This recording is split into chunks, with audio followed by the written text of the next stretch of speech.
I ain't playing, got a weird mind. If you work 8 hours, I'ma work 9. If the shit tastes sour, you should taste mine. I'ma stay in power for a long time. Get up, nah, I ain't a quitter. Toss me the ball, I'm a really big hitter. Big picture, I'm a straight killer. Rising the song to the highest bidder. Got juice, got gas, All right, everyone, welcome back. Hey, ladies, this video is for you. This is a video to help you out. All these videos with me, Uncle Charles, are here to give you some advice, some fatherly advice that you wouldn't or haven't been able to get throughout the years, and you definitely still need it. I'm going to give you some advice on how to pick out a good man, a very good man, maybe a high value man. We've heard about the high value man and everybody wants one. Of course, that's the problem. Everybody wants one. But the other problem is maybe you don't qualify to get one. So, what about getting one before he becomes high value? That actually gets you in the door before the competition gets too high. When he decides that, you know what, I love this lady and this is the lady for me, before he has that high value status or whatever you want to call it. That is basically how to pick out a man when he's young, when he doesn't have it all yet, but he shows some potential. But the problem is, a lot of times, you young ladies, you don't get what it is in a man's personality that will give him that chance or that probability that he's going to be high value. So I'm going to give you some diamonds in the rough, some signs that a guy's a diamond in the rough. So let's go ahead and get started with who would be that diamond in the rough, because the main thing, number one thing is, of all these guys, they're overachievers, but the overachievers with a little bit of something extra or something that you wouldn't see regularly. All right, so here's one that it probably should be the last one you hear, but this should be the first one you hear also. So the first one is a full scholarship athlete in a sport that usually isn't going to yield a lot of money.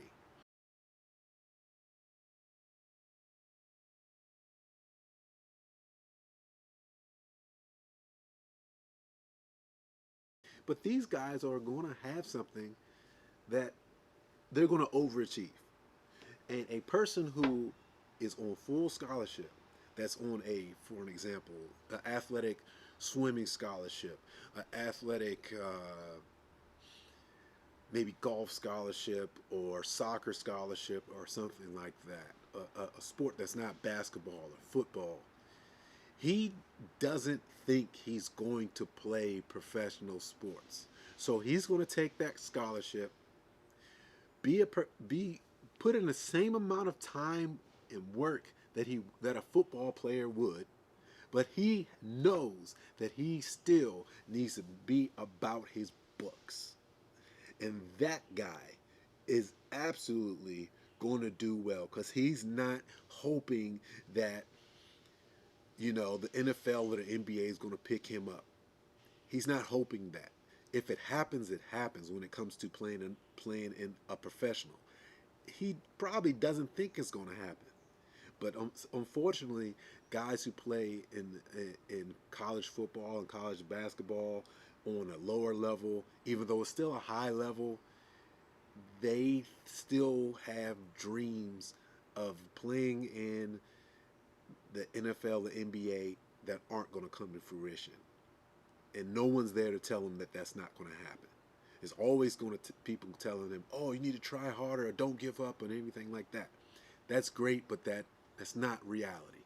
Reality of it is, most people don't play professional. It's very difficult to get a full scholarship, athletic scholarship. Very difficult. It's almost impossible to be a professional athlete after college.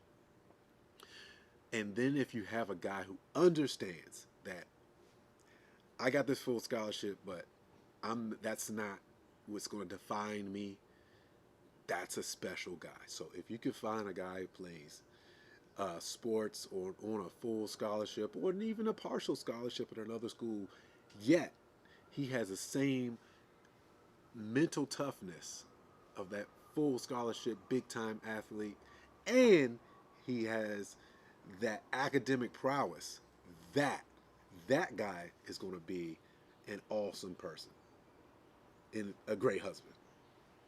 Good chance, I can't guarantee you, but those are some things that a lot of people don't, they miss on.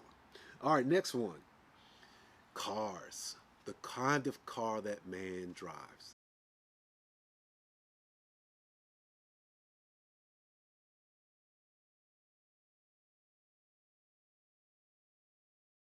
Tells you a lot about him.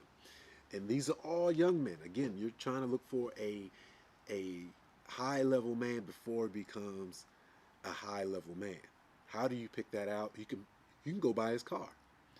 If he's driving a BMW, a Mercedes, or an Audi, and he's in his early or even late 20s, nope. Nope, nope, nope, nope, nope. He should not be spending that type of money on a car at this point. And if he is, he should not be for you. And that is absolutely contrary to what your friends and your family think that you should be looking for. There's a lot of family members and a lot of friends that are pointing you in the wrong direction. And it a lot of times it's too late before you realize it.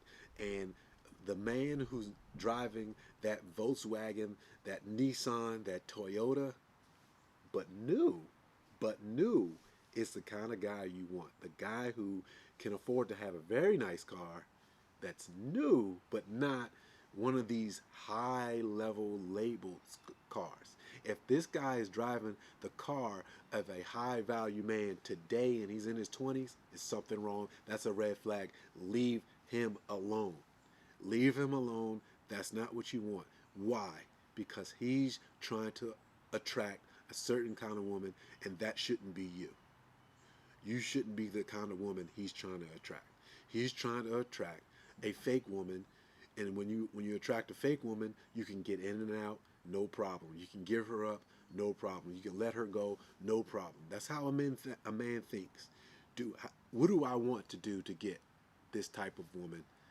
And this is what I'm trying to do. I'm trying to get this fake, weak woman that I can just throw away, no problem. And it is not about your beauty; it's about what you're all about. And if he sees that you are a gold digger, he wants to get a gold digger. He's playing a game too. Like I'm gonna look like I have a lot of money, and you're gonna come to me because you look like the type that only goes after guys who want to have a lot of money today. But you're looking for long term, and if you're looking for long term, that BMW, Audi, uh, Lexus at a young age, that's not it. He's not it. All right, here's another one a lot of people miss on. I mean, young ladies miss on is a military officer.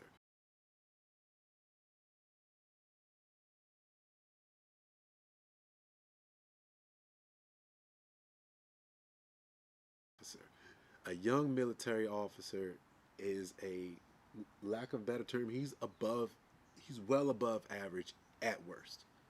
At worst, he's above average. And a lot of people don't talk about this guy because a lot of times you'll find out, and this is another video, women who figured it out do not tell you how to do it. They don't give up their secrets because they know it's a lot of competition out here. And so a military officer, if you're not familiar with the military, ones that go into the military after college, or they go into the military academy, such as the Naval Academy. Um, they go in Colorado in the Air Force Academy, and West Point in the Army Military Academy. If they go to these military academies, they're going to go into the military. And one of the things I'm gonna come back and forth on different videos is rich people do. A lot of people don't think this, or we've been told. A lot of people have been told. People who aren't rich or don't have wealth, they've been told that the rich people don't send their kids to the military. they absolutely do send their kids to the military because they know the military gives them a lot of opportunity and a lot of opportunity to be a leader. And that's what they want. They want to send their child to college to get an education, and they send their child to the military to get leadership experience. And an officer from day one, a military officer from day one who has a college degree will get leadership opportunities day one. And that's what makes the haves and the have-nots. A person who has ability to be a leader, and if anything, that's what you want as a husband, that's who you want. And a young military officer, you need to lock him down as soon as you can get one. And it's a whole nother video to go where to find those guys, but they're well, I would say they're hidden in plain sight. They're hidden in plain sight. One is if they go to those military academies I just mentioned, or they're in ROTC. That's the easiest way to find them. A person like me, I'm gonna tell you, a lot of these examples I'm describing myself, and I don't feel weird about describing myself. I didn't know I was going to be a military officer in college till like the later years. But if you can find one, you've got a good one. Get him, treat him right, lock him down. You will. I can't say you won't be sorry, but the chances that he's not an overachiever are almost zero.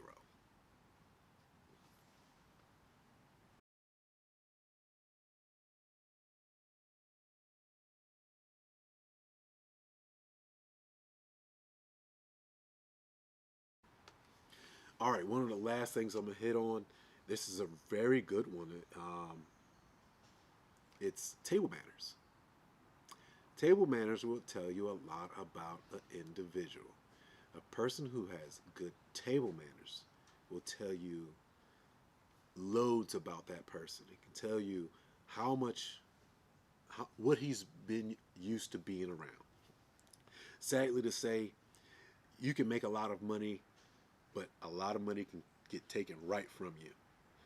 And if you're not used to dealing with money or just the aspects of it, things can go wrong. And if you're not in a restaurant that requires you to have good table manners, that means you haven't been around money, most likely.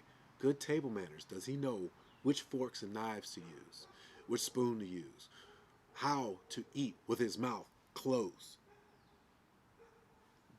I'm, I wish it wasn't that serious, but it is. Well, it actually is helpful. When you go on a date with somebody, good table manners will tell you so much about a good man. It's rare that a good man doesn't have good table manners. Again, what forks you use. What does he do with the napkin? Does he ball it up and throw it on the side? Does he put it in his lap? Or are you at a place where you actually have a napkin that you put on your lap?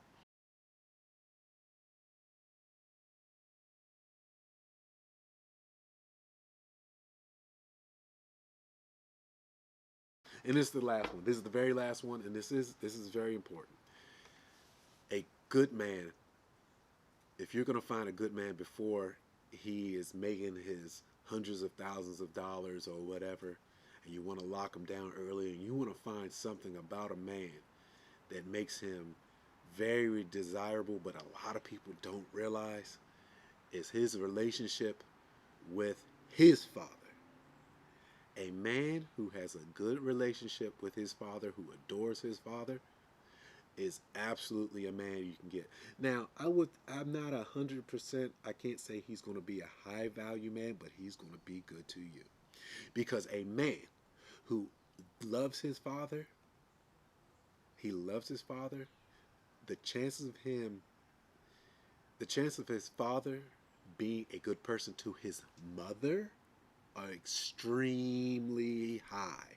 The chances that a man loves his father is because, for most part, is because how well he treats his mother. A man finds it person finds it hard to adore his father if he does not absolutely admire how he treats his mother. So if he treats his mother good, he probably, excuse me, if the father treats his mother good, he usually loves his father and he's going to emulate his father. He wants to be like his father. He wants to be like his father. Oh yeah. And then when you have that balance in your life, that's a special thing.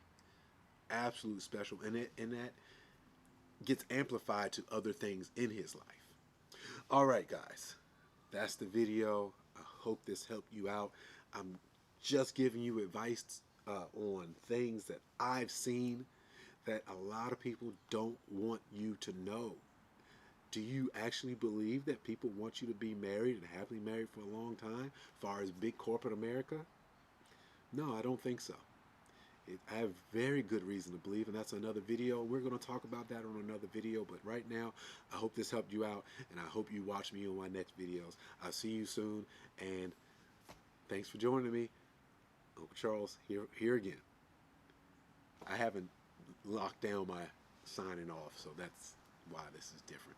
All right, let me get out of here.